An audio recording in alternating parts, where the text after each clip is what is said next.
সরকারের কাছে আমরা কি চাবো আল্লাহ সরকারের গরিব মানুষ আমাকে বানাইছে না সরকার আমাকে কি দিব আমরা কি কম কেমন কমবো আমরা সবই তো সমস্যা না গরু তুই আসছি কোন জায়গায় একটা গরু আছে বরকি আছে লোকের বাড়িতে তুই আসছি গরু তুই আসছি লোকের বাড়িতে ছেলে মেয়ে আর আমার বাড়িতে নাই কেউ সব জায়গা আছে মানে আমি একাই বাড়িতে পড়ে আছে ল্যাব তো সব ইন্দুরে কাটি বলছে ঘরে পানি ঢুকে গেছে ঘর তখন বাক্স মাক্স সব পানির ভিতরে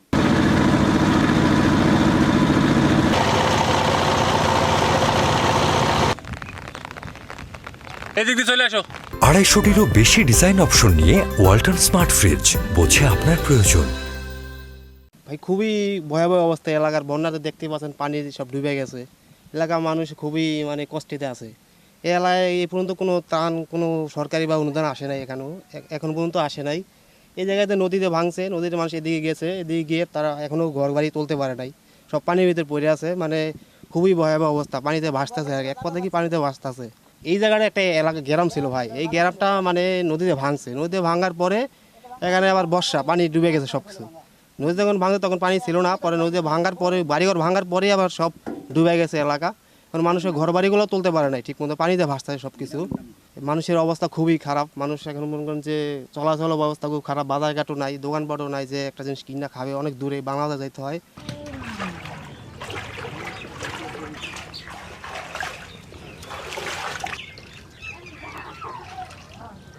আমি আজকে 10 দিন ধরে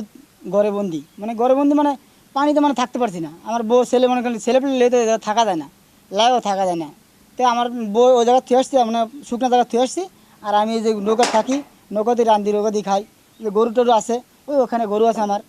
মানে শুকনাতে দিয়ে রাখছি এদিকে যাওয়া যায় না ঘাস কাটে খাওয়া 1000 টাকা সব আবার ভাই ইনকামও নাই যে খাওয়াবো গরু খুব অবস্থা খারাপ দৌলতপুর উপজেলার মধ্যে 2টা ইউনিয়ন সবচেয়ে বেশি বন্যা কবলিত এলাকা এই 2টি ইউনিয়নের প্রায় 36টা গ্রাম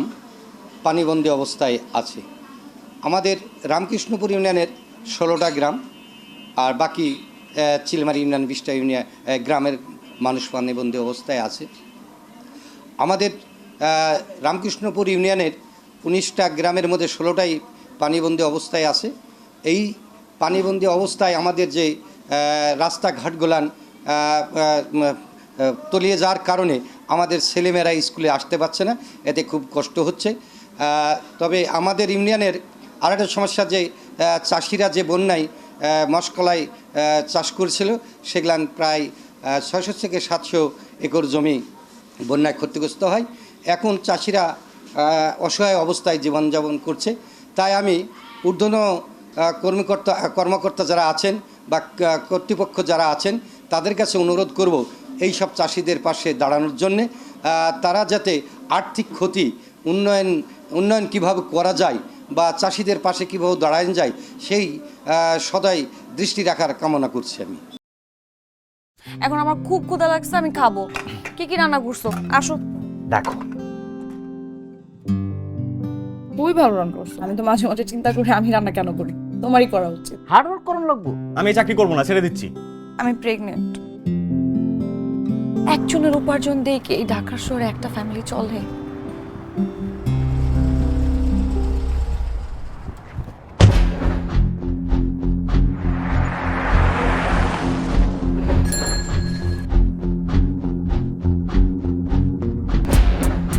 মাহির তুমি এখানে পরিচয় করে দিই উনি আমার বস অনেক ভালো করে ওর পেটে যে বাচ্চা বড় হচ্ছে ও তোমার না ওর বেঁচে থাকার কোনো অধিকার নেই ওকে খুন করো